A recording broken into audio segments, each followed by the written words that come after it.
There's a man from the backwoods of Mississippi who visited the city for the first time in his life. And there he encountered something he had never seen before. It was an elevator. And he watched curiously as this old, worn-out woman hobbled onto the elevator, and the doors closed, and he stood there for a minute, and then the doors opened, and this young, very attractive woman walked out. He raised his eyebrows, and he smiled a sly smile, and then he yelled to his son, "Billy, go get your mother." Wouldn't it be nice if change actually happened that way? But it doesn't, obviously. There is no magic elevator yet. It hasn't been invented. I think Apple and Google are working on it. So we need another approach to change. Change is important. It's essential. It's part and parcel of the faithful Christian life. Jesus said, "Be perfect, just as our Heavenly Father is perfect." It's a call to change because clearly we're not there yet. Paul said to the Romans, "Be transformed by the renewing of your mind." That is a call to change, to transformation, to becoming different. And he said to the Thessalonians, "This is God's will, your sanctification." You know what sanctification means? It means becoming like Jesus Christ. Become more and more like Christ. I love you just the way you are, but I don't want you to stay that way. I want you to become just like my son. Over and over again, we hear that we are to change. We're to be transformed, to be different than we are today. It's essential, but it's also elusive. Whether it's change in ourselves, in our physical condition, or in our character, in our financial condition, whether it's change in our family, whether it's change in our workplace, whether it's change in our church, in our community, in our neighborhood, change in our spiritual life, change is elusive. It doesn't come naturally. It's not easy. And sometimes it doesn't happen at all. I saw a picture that very nicely illustrates this point. Ever driven down a highway where they've been changing the exit signs? They've been renumbering the exits. You ever seen this? And there are two signs there at each exit. There's the new exit number, and then there's the old exit number. So it'll say something like exit 10, formerly exit 7. Well, check out this picture. Tell me, what do you make of this? Exit 3, formerly exit 3. Not a whole lot of change going on there. But whether you realize it or not, this picture is a perfect metaphor for our change efforts in life. Isn't it? The new me is exactly the same as the old me. Hi, I'm Mike, formerly impatient, but now I'm impatient. Formerly self-centered, but now I'm self-centered. Formerly in too much debt, but now I'm in too much debt. Formerly out of shape, but now out of shape. Formerly distracted from God, but now I'm distracted from God. We have an exit 3 situation here. We're pursuing change, but in the end, we really got none. If you have any inclination of changing anything in your life or in your sphere of influence, the purpose of this message is to offer a first step. Okay, how does change happen? There are answers from the fields of psychology, from sociology, from economics, anthropology. There are answers from philosophy, answers from theology, answers from the worlds of business and education, journalism, counseling, you name it. There are a lot of theories out there for how change happens. I'm going to commend one to you today that I think is particularly powerful, particularly robust. It comes from American philosopher and theologian by the name of Dallas Willard. And Willard is probably the most cited Christian theologian of the modern day, and for good reason. His ideas are biblically based, his ideas are very practical, and his ideas tend to be quite clear. And what he offers to us is what he calls a general pattern for personal transformation. Now, that's kind of academic speak. A general pattern, he simply means a way that applies to everybody. Any kind of change effort. And that's especially important with a diverse church like we have here. No matter what change it is you're thinking of, this model, this approach should apply to you. And as you also see, we're not just after any kind of change here. We're after permanent change. We are after lasting change. We're after change that sticks. There's no point in a student changing habits and really pursuing that 4.0 for half a semester. There's no point in a sports team making some progress for half a season. There's no point in a believer making some real progress with the fruit of the Spirit for 2 weeks and then going back to his or her old habits. No, we're called to permanence, and we're called to change that lasts. Well, how does that happen? What Willard says, and this is going to, I think, be a little bit obvious, but stay with me. What he says is we need the how-tos. Any kind of change effort, we need to have some practical guidance, what he calls the means of change, or the method by which the change occurs.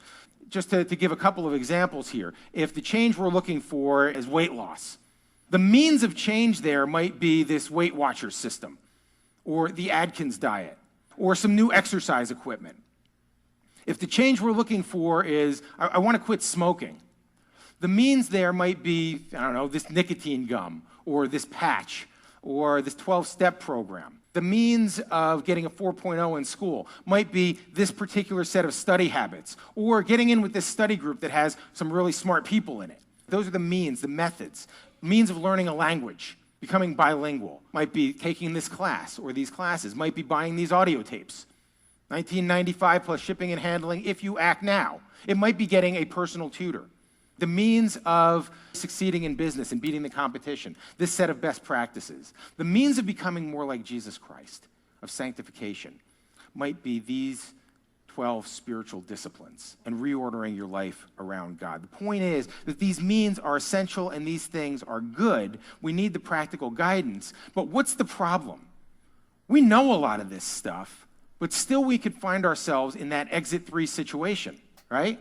Where a couple weeks later, no matter what we knew and what we tried to do, we're back to where we were at the start. No real change. And I think we've all experienced this in one way or another. Why does that happen? That the change doesn't stick, that it's fleeting? Well, we quit on it a lot of the times. We just didn't follow through. In Willard's language, we just did not have the intentionality to change. We didn't have the will to change. We didn't really want it. I think it was Muhammad Ali who said, to be a champion, you need the skill and the will, but the will must be stronger. Right? The intention precedes the means. It's an antecedent to the means, and without it, without really wanting it, without deciding to do it, then the means are absolutely powerless. Have you experienced this? Do you have any exercise equipment at home that's just gathering dust? Don't answer that. Or just being used as a clothes hanger? Or you buy a gym membership that ends up to be nothing more than a donation to the fitness company? I think we all have in one way or another because we didn't make a genuine decision to change. Some of you know that I'm a soccer coach. I coach at the high school level, and I can handle losing, sort of. But what I can't handle, what drives me crazy, is when we lose games because we really didn't want to win. We had all the means. We did all the training. We had all the people that we needed, and they were in the right places, and we had the right strategy and all that kind of stuff. But when we got out on the field, we just quit on it. And the lesser team walks off victorious, and the coach loses another night of sleep. You can have the means, but without the intentionality, change just does not happen. Or the same thing happens in our spiritual life. We make some sort of vow that this time things are going to be different. Right? No more of this Christianity light stuff. This time I'm going to stop, fill in the blank. And this time I'm really going to start, fill in the blank. But then a week later, we're back at exit 3.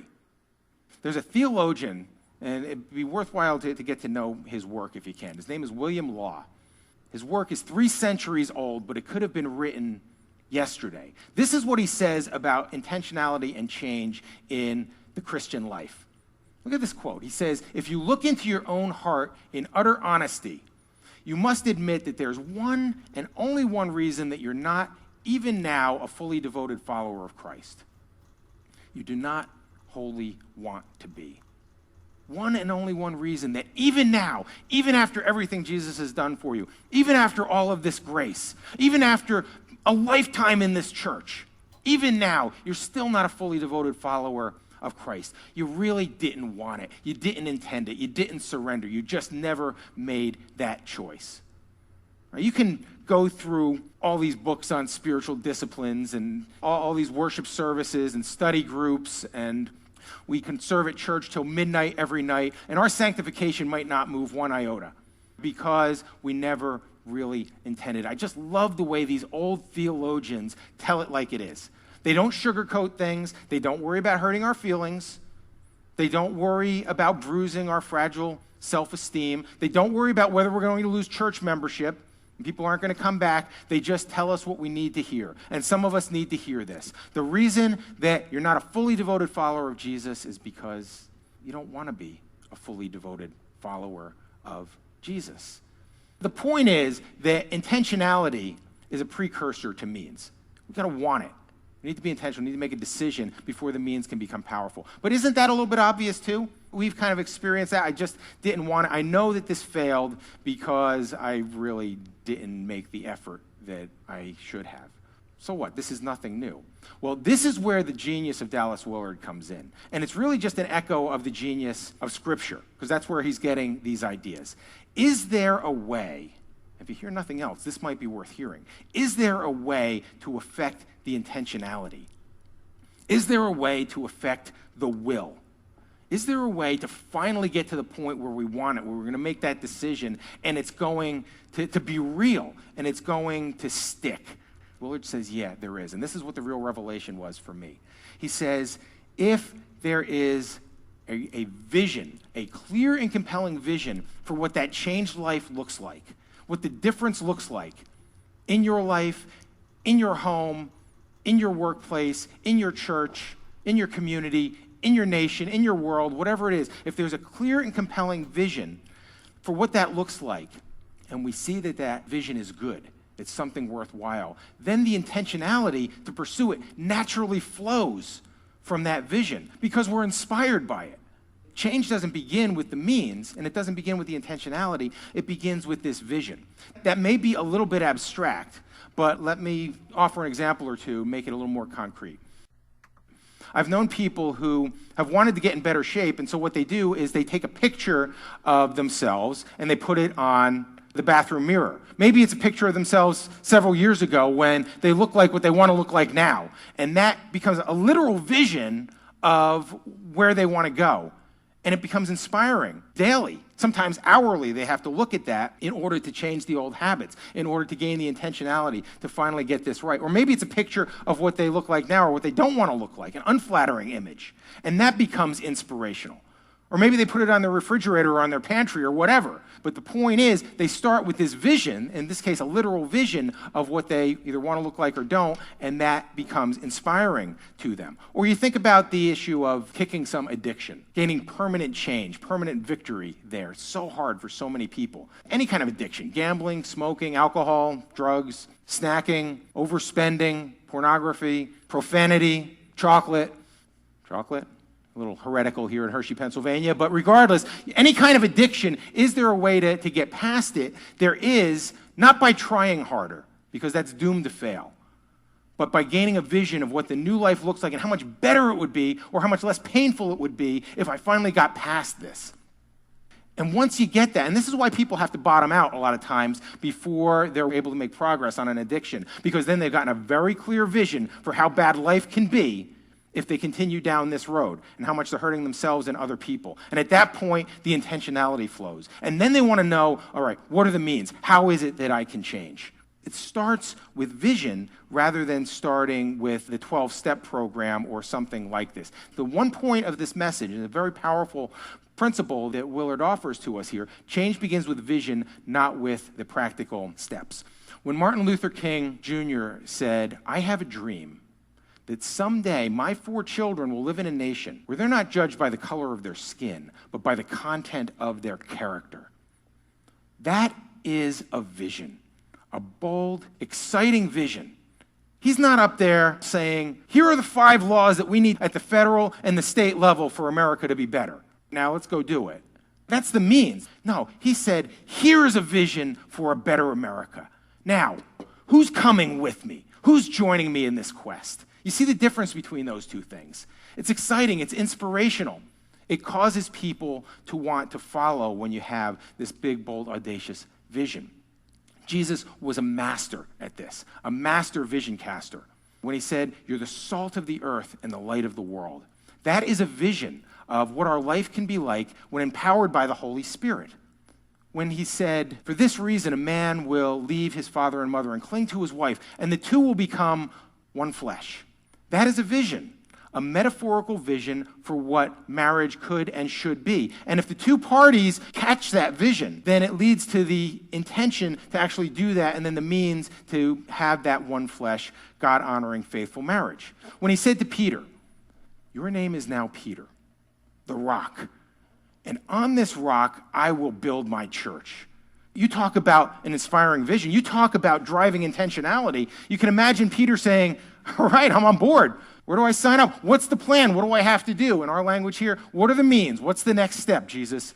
This is the way that God operates. Change begins with a fresh vision. And throughout the Old Testament and the New Testament, we see him over and over again giving visions. Why? Because from that vision, change occurs. Giving Abraham a vision that you're going to be the father of a nation, and so he does something differently. Giving Joseph in the Old Testament a vision of the influence he's going to have. Giving Joseph in the New Testament a vision for who this baby is going to be that Mary is carrying, led to change. Giving Ananias a vision of Saul of Tarsus, down the street, persecutor of Christians. I want you to go visit him. It would take nothing less than that sort of vision for Ananias to go visit and heal this killer of Christians. Change occurs, and this is the way God operates. Change occurs through vision. Old covenant, new covenant, yesterday, today, and forever. God is consistent. He inspires change by showing people what the changed life looks like and then getting them on board, getting them committed to it. Whatever change it is that you're seeking, forget the steps right now. See if God has some sort of fresh, exciting vision for you about what that change might look like, and then find a way of keeping that in front of you. One central point of this message I hope that you would take away is that change, real change, permanent change, does not begin with the methods. It doesn't begin with the means. It doesn't begin with these 3 steps. It doesn't begin with these 7 habits. It doesn't begin with these 12 disciplines, as important as those things are. And it doesn't begin with some choked down choice that this time things are going to be different, some sort of forced faux intentionality. And I'm going to try harder. And this time it's going to work, even if it kills me. You ever try that one? I got news for you. It will kill you. It will kill your spirit with each successive failure. Maybe it's killing you now. Change doesn't work that way, so give it up. Try it a different way. Maybe God is trying to show you something through this message that is more likely to succeed than to fail. Start with a clear and compelling vision of the future, of the new life, of the new way. That's where it begins. Let me close with this. Don't make the vision small. There's nothing God can't do. Big, bold vision. Something far bigger than what you can achieve. So that only God coming alongside will achieve that, will bring that to fruition. Quick example. When Walt Disney World opened in Orlando in 1971, Mrs. Disney was sitting there at the opening right next to a guy named Walter Cronkite. Some of you remember who Walter Cronkite was, the news anchor? Walt Disney had died a few years earlier. So Cronkite wanted to say something to Mrs. Disney that would be comforting. And he said to her, "Wouldn't it be great if Walt could see this today?" And what she reportedly said in reply was, and very wisely, said, "Mr. Cronkite, if Walt had not seen this first, you and I wouldn't be seeing this today." That's vision right there. Audacious, motivational, too big for me to do it on my own vision.